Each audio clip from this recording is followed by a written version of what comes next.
রবিবার দুপুরবেলা সবাই মিলে জমিয়ে একসঙ্গে খাওয়া দাওয়া করলাম।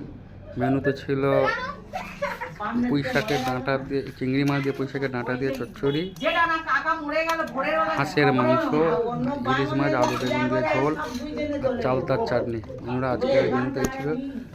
দুপুরবেলা খাওয়া দাওয়া করলাম। শীতের দুপুর, হালকা হালকা শীত পড়ছে, এই সব হাঁসের মাংস খাওয়া খুবই ভালো শরীরের পক্ষে।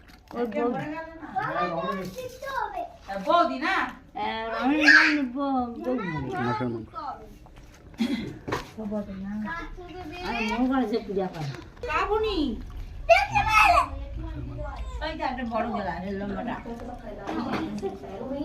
হাঁসের মাংস খাওয়া গেছে।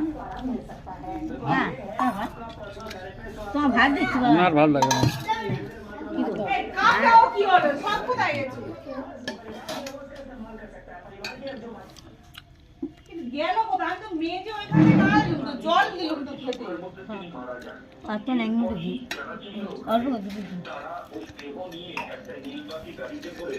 ক্লাসটা দেখলো।